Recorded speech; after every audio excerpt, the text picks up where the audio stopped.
우리 그 무허건축물 축산업의 영위에 대해서는 그럼 어떻게 볼 것이냐, 뭐 이런 것도 이제 주한 뒤에도 물론 판례가 또 나오긴 합니다만은 또 살펴보면요. 422페이지 중앙토지수요위원회가 생태하천 조성사업에 편입되는 토지상의 무허건축물에서 축산업을 영위하는 갑에 대해서 공익사업을 위한 토지 등의 취득 및 보상하는 법률 시행규칙 제45조 1호에 따라 영업손실을 인정하지 않는 내용의 수용 제기를 한 사안에서 무허건축물을 사업장으로 이용하는 경우 사업장을 통해 이익을 얻으면서도 영업과 관련하여 해당 사업장에 부과되는 행정규제의 탈피 또는 영업을 통하여 얻는 이익에 대한 조세 회피 등 여러가지 불법 행위를 저지를 가능성이 큰 점, 건축법상의 허가 절차를 받을 경우 관계법령에 따라 불허되거나 규모가 축소되었을 건축 건물에서 건축 허가를 받지 않은 채 영업을 하여 법적 제한을 넘어선 규모의 영업을 하고도 그러한 손실 전부를 영업손실로 보상받는 것은 불합리한 등에 비춰보면 위 규칙 조항이 영업의 개념에 적법한 장소에 운영될 것이라는 요소를 포함하고 있다고 하여 토지보상법의 위임 범위를 벗어났다거나 정당한 보상의 원칙에 변덕하기 어렵다고 본 원심 판단은 정당하다. 즉 무허건축물 축산업에서 축산업을 영위하는 경우 보상 대상에서 제외한다. 뭐 이런 취지의 판결이 되겠습니다. 무허가와 관련된 것은 기본적으로 배제를 많이 한다 이렇게 보시면 되겠고요. 비닐하우스 화해 뭐 이런 것들도 있을 수 있죠. 그래서 424페이지에서 공익사업으로 인해서 영업을 폐지하거나 또는 휴업하는 자가 사업시행자에게 토지보상법 77조 제1항에 따라 영업손실에 대한 보상을 받기 위해서는 법 제34조 50조에 규정된 재결 절차를 거친 다음 재결에 대한 불복이 있을 때 비로소 83조 내지 85조에 따라 권리구제를 받을 수 있을 뿐 이러한 재결 절차를 거치지 아니한 채 그렇죠?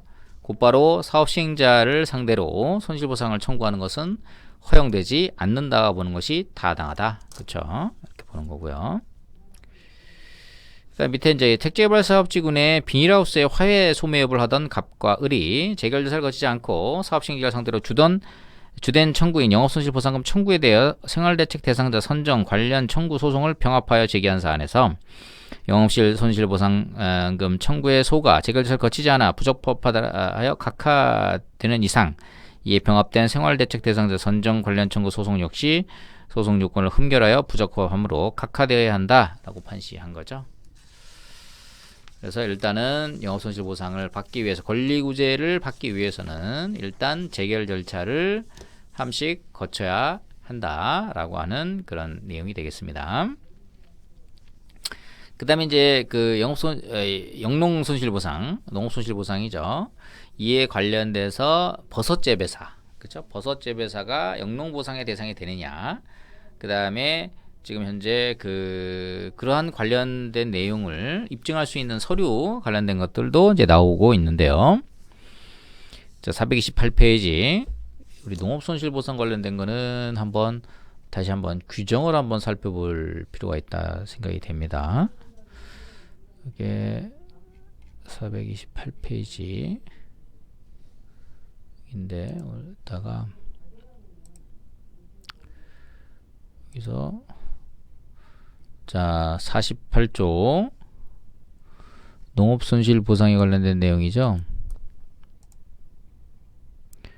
48조 보시면은 자 공익사업지구에 편입되는 농지에 대해서는 그 면적의 통계법 제3조 3항에 따른 통계작성기관이 매년 조사 발표하는 농가경제조사 통계 도별 농업 총수입증 농작물 수입을 도별 표본 농가 현황 중 근지면적으로 나누어 산정한 도별 연간 농가 평균 단위가 면적당 농작물 총수입 이게 이제 도별로 이렇게 돼 있는데요. 직전 3년간 평균의 2년분을 곱해서 산정의 금액을 영농손실보상액으로 한다. 그렇죠?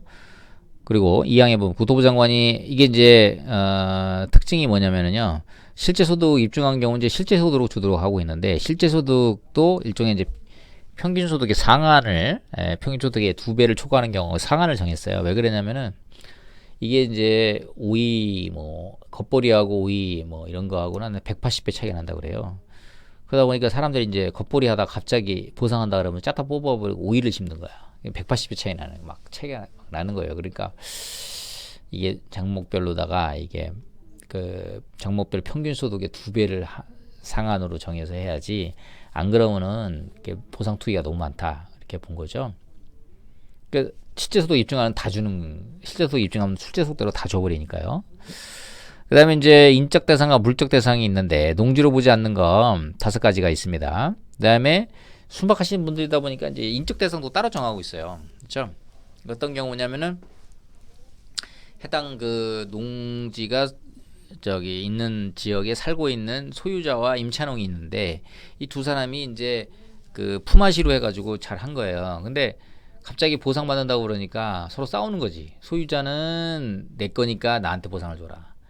그 임차농은 무슨 얘기냐. 그러니까 남편이 돌아가셔가지고 부인이 남편 친구한테 소장농을 맡기면서 같이 품앗이로 일을 했어요.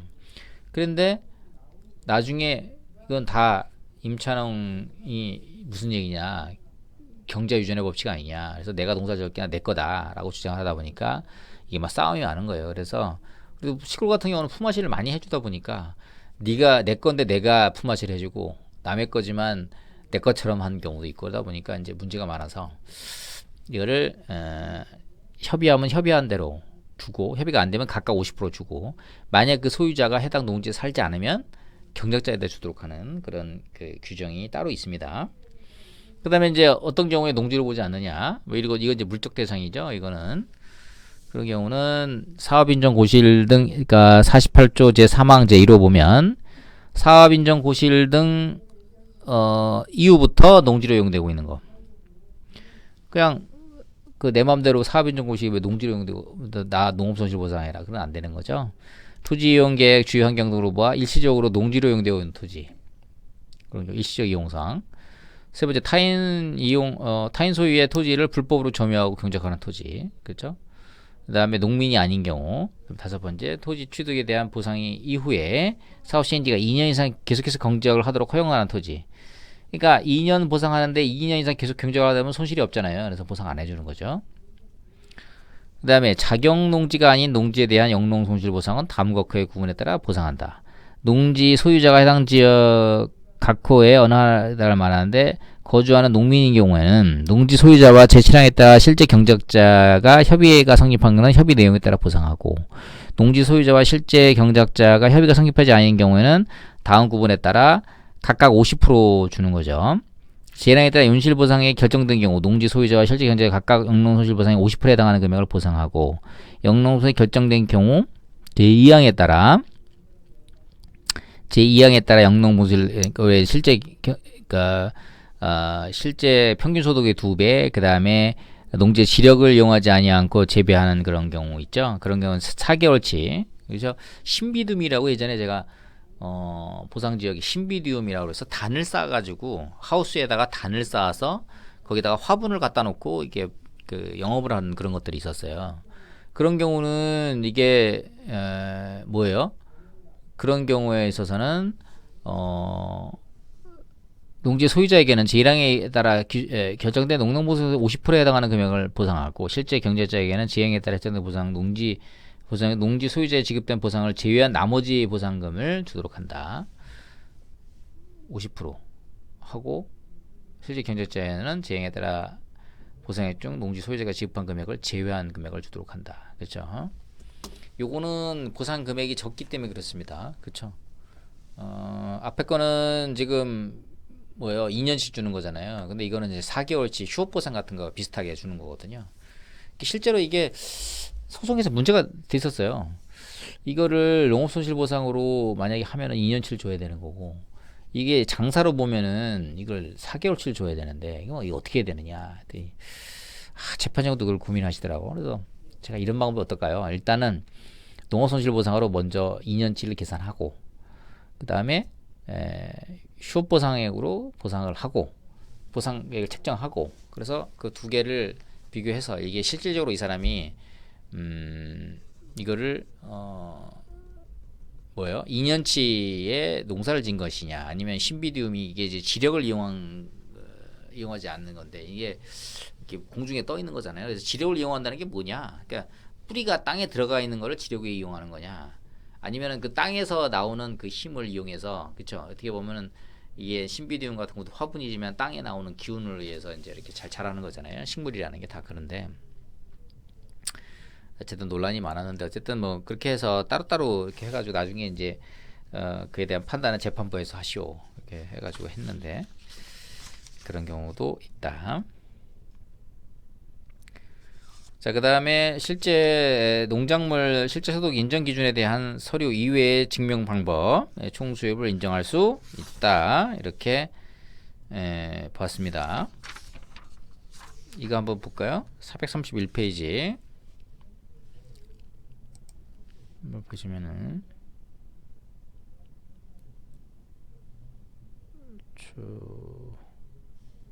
금방 또 어디에 사라졌냐, 이거죠?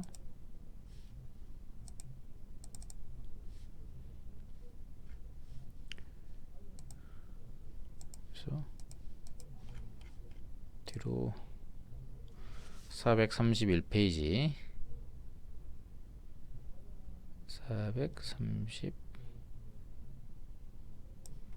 431페이지 보시면 그 농작물 총수입을 인정할 수 있는 서류 관련된 내용들이 쭉 있어요. 실제 소득을 입증할 수 있는 그런 내용들이 쭉 있는데, 이것들은 뭐 실무적으로 이제 보실 필요가 있는데, 그런 것들도 한번 이것도 한번 보시기 바랍니다. 그렇죠? 토지보상법 77조 등에서 정한 농업손실에 대한 보상 관련해서 국토부 장관이 고시한 농작물 실제소득 인정 기준에 규정된 서류 이외의 증명 방법으로 농작물 총수입을 인정할 수 있는지 여부에 대해서 할 수 있다. 그래서 구체적인 서류 관련된 거는 그 다음 페이지에 쭉 설명이 되어 있으니까 참고하시면 되겠고요. 그 다음 사건은 이제 미나리 관련된 사건이라고 할 수 있겠습니다. 미나리 관련된 사건인데요. 434페이지 보시면은 토지보상법 제40조 1항, 62조, 77조 제2항, 토지보상법 제 시행규칙 그 48조 1항, 사망 제5호 규정을 5호의 규정들을 종합해 보면, 공익사업을 위한 공사는 손실보상금을 지급하거나 토지 소유자 및 관계인의 승낙을 받지 않고는 미리 착공해서는 아니 되는 것으로, 이는 그 보상 권리자가 수용 대상에 대해 가지는 법적 이익과 기존의 생활관계 등을 보호하고자 하는 것이고, 수용 대상인 농지 경작자 등에 대한 2년분의 영농 손실 보상은 그 농지의 수용으로 인하여 장래에 영농을 계속하지 못하게 되어 생기는 이익 상실 등에 대한 보상을 하기 위한 것이다. 따라서 사업 시행자가 토지 소유자 및 관계인에게 보상금을 지급하지 아니하고 그 승낙도 받지 아니한 채 미리 공사에 착수하여 영농을 계속할 수 없게 하였다면, 이는 토지보상법상 사전보상 원칙을 위반한 것으로서 위법하다 할 것이므로, 이 경우 사업 시행자는 2년분의 영농 손실보상 금액을 지급하는 것과 별도로 공사 착공으로 인하여서 토지 소유자나 관계인이 영농을 할 수 없게 된 때부터 수용 개시일까지 입은 손해에 대해서 이를 배상할 책임이 있다. 이게 말이 좀 어려운데요. 이런 내용이죠. 여기서 손실 보상을 하고 이게 공사가 진행되는 거였는데, 이게 손실보상하지 않은 상태에서 공사를 착수한 거예요. 그 미나리 밭을 다 망가뜨렸지. 미나리 여기서부터는 보상을 하는 거니까 이건 뭐 아무 상관없는데, 여기를 보상도 안 하고 미나리 밭을 쓸어버렸어요. 그렇죠? 그러면 당사자 입장에서는 또 얼마나 더 우울하겠어요. 이게 이게 보상을 해주고 해야지, 이게 뭐 무슨 저거냐, 어? 상당히 막 억울한 그런 상황이죠. 그래서 공사 사전 착공으로 인해서 입게 되는 손실에 대해서는, 이게 일종의 이제 여기서는 여기 앞부분은 이제 일종의 손해배상이고요. 요 뒷부분은 손실보상이죠. 손실보상은 적법한 공권행행사, 손해배상은 위법한 공권행행사, 그렇죠? 앞부분은 손해배상이고 뒷부분은 손실보상입니다. 그러나 이제 손해배상금은 이게 정답이 손실보상금 상당액을 주는 거죠. 그렇죠? 이런 식으로 보시면 되겠습니다. 미나리 사건이 되겠죠. 미나리 밭을 쓸어버렸던 그런 사건이 되겠습니다. 또 아주 재미있는 판례죠. 자, 438페이지. 자, 요거 때문에 이제 3기 신도시 지역을 한번 간 적이 있는데, 어떤 그 소유자분이 여기다가 때려짓고 보상계획 공고 이거 해가지고서리 아직 지금 나기 직전인데 요거 공고된 다음에 저기 축사를 져가지고서리 여기다가 엄청나게 해가지고 보상을 받을 수 있지 않느냐 했더니 뭐 어떤 사람한테 물어보니까 안 된다 그랬는데, 이 판례가 특징이 뭐냐면 이제 지작물로서 이제 비닐하우스하고 관정을 막 뚫은 거예요. 뭐 보면은 사실관계 들여다보면 아주 골 때리게 했어요. 그죠? 엄청나게 많은 양의 그 관정하고 지작물을 막 때려 놓은 건데요. 그 보상계획 공고 후에 손실보상만을 받을 목적으로 지작물을 설치한 경우 관정, 비닐하우스 이거에 대해서는 손실보상이 된다 안 된다? 손실보상이 되지 않는다 라고 하는 게 최근 또 판례의 태도가 되겠습니다. 자, 이것도 재미난 사건이니까 같이 한번 읽어보죠. 438페이지 보면은 토지보상법 제21조는 공익사업에 필요한 토지 등의 취득 또는 사용으로 인하여 토지 소유자 또는 관계인이 입은 손실은 사업시행자가 이를 보상해야 한다. 꼭 규정하고 있다. 25조 2항 사업인정 고시가 있은 후에는 고시된 토지에 건축물의 건축, 대수선, 공작물의 설치, 물건의 부과, 증치를 하고자 하는 자는 특별자치도지사, 시장군수구청장의 허가를 받아야 된다. 이 경우 특별자치도지사, 시장군수구청장은 미리 사업시행자의 의견을 들어야 한다. 같은 조의 3항은 제2항의 규정에 위반하여 건축물의 건축, 대수선, 공작물의 설치 또는 물건의 부과, 증치를 한 토지 소유자 또는 관계인은 당해 건축물, 공작물 또는 물건을 원상으로 회복해야 하며 이에 관한 손실의 보상을 청구할 수 없다라고 규정하고 있으며, 제2조 5호는 관계인이라면 사업시행자가 취득 또는 사용할 토지에 관하여 지상권, 지역권, 전세권, 저당권, 사용대차 또는 임대차에 의한 권리, 기타 토지에 관한 소유권 외의 권리를 가진 자 또는 그 토지에 있는 물건에 관하여 소유권 그 밖의 권리를 가진 자를 말한다. 다만 22조 규정에 의한 사업인정고시가 있은 후에 권리를 취득한 자는 기존의 권리를 승계한 자를 제외하고는 관계인에 포함되지 아니한다고 규정하고 있다. 토지보상법 손실보상법상 손실보상 및 사업인정고시 후에 토지의 보존에 관한 위 각 규정의 내용에 비춰보면 사업인정고시 전에 공익사업시구 내에 토지에 설치한 공작물 등 지작물은 원칙적으로 손실보상의 대상이 된다고 보아야 한다. 그러나 손실보상은 공공필요에 의한 행정작용에 의하여 사인에게 발생한 특별한 희생에 대한 전보라는 점을 고려할 때 토지보상법 15조 1항에 따른 사업시행자의 보상계획 공고 등으로 공익사업 시행과 보상대상 토지의 범위 등이 객관적으로 확정된 후 해당 토지에 지작물을 설치하는 경우에 그 공익사업의 내용, 해당 토지의 성질, 규모 및 보상계획 공고 등 이전의 이용 실태, 설치되는 지작물의 종류, 용도, 규모 및 설치 시기 등에 관하여 그 지작물이 해당 토지의 통상 이용과 관계없거나 이용 범위를 벗어나는 것으로 손실보상만을 목적으로 설치되었음이 명백하다면 그 지작물은 예외적으로 손실보상의 대상에 해당하지 아니한다고 봐야 된다. 그래서 이런 이제 사실관계 등을 보시면 되겠다. 그 다음에 그 앞에서 본 거죠. 무건축물 수산을 영위하는 거 영업손실보상에 대해서 제외한다. 그렇죠? 아주 구체적인 논거를 제시하고 있습니다. 441페이지 보시면은 그 45조 앞에서도 잠깐 본 건데요. 생태하천에서 무건축물의 축산업을 영위하는 경우에 45조 1호에 규정한 영업손실보상을 인정하지 않는 수용제기를 한 사안에서 자, 논거를 한 뭐 두세 가지 제시하고 있는데, 무건축물을 사업장으로 하는 경우 사업장을 통해 이익을 얻으면서도 영업과 관련하여 해당 사업에 부과되는 행정규제의 탈피 또는 영업을 통하여 얻는 이익에 대한 조세 회피 등 여러가지 불법 행위를 저지를 가능성이 큰 점, 건축법상의 허가 절차를 밟을 경우 관계법령 등에 따라 불허되거나 규모가 축소되었을 건물에서 건축허가를 받지 않은 채 영업을 하여 법적 제한을 넘어선 규모의 영업을 하고도 그로 인한 손실 전부를 영업손실로 보상하는 것은 불합리한 점 등에 비춰보면 위 규칙 조항이 영업의 개념에 적법한 장소에 논의될 것이라는 요소를 포함하고 있다고 하여 토지보상법의 위임의 범위를 벗어났다거나 정당한 보상의 원칙에 위배한다고 하기 어렵다고 본 원심 판단은 정당하다라고 수긍한 사례가 되겠습니다.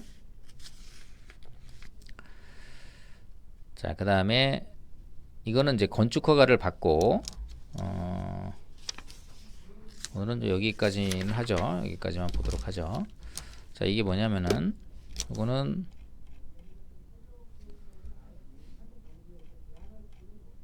건축 허가를 지금 받았어요. 건축 허가를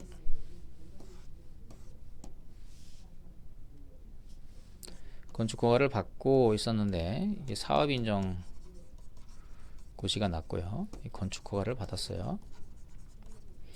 그러면 여기서 보통 한 2년이잖아요. 2년 이내에 건축을 착수해서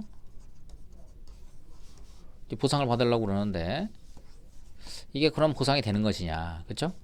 일단 적법한 건축허가 받았으니까 보상되는 거 아닌가? 라고 하는데, 자, 사업인정 고시 시점에서 이후에 이 토지보전 의무라고 있어요. 25조 규정입니다. 토지보전 의무라고 있는데 이 토지보전 의무를 위반했을 때 그러면 이걸 어떻게 볼 것이냐, 그런 내용이 되겠어요. 그렇죠? 정답은 뭡니까? 정답은 공익사업 지역 내에서 사업인정 전에 건축허가를 받았더라도 사업인정 후 다시 건축허가 없이 건축된 건축물에 대해서는 손실보상을 할 수 없다, 이렇게 본 거죠.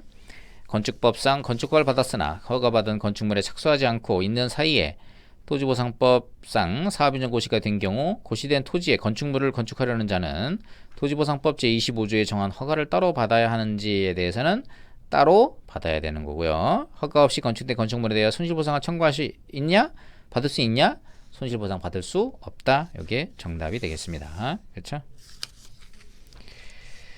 이렇게 보고요. 다음 시간에는 우리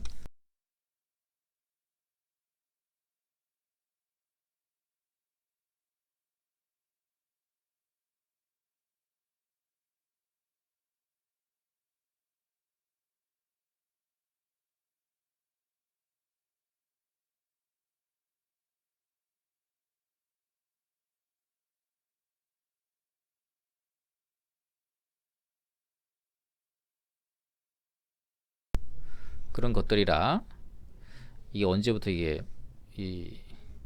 여러분 이게 음성이 이게 마이크가 꺼졌네요. 그쵸? 언제부터 안 들리는지 모르겠네. 그죠? 어쨌든 혹시 음성이 여러분들 안 들렸으면은 그 뒤에 있는 이제 판례들을 같이 본 거기 때문에 그렇게 보시면 되겠습니다. 그래서 다시 한번 제가 설명을 해드리면, 혹시 중간에 마이크가 꺼져가지고, 그쵸? 혹시 이제 여러분들이 음성이 안 들렸으면은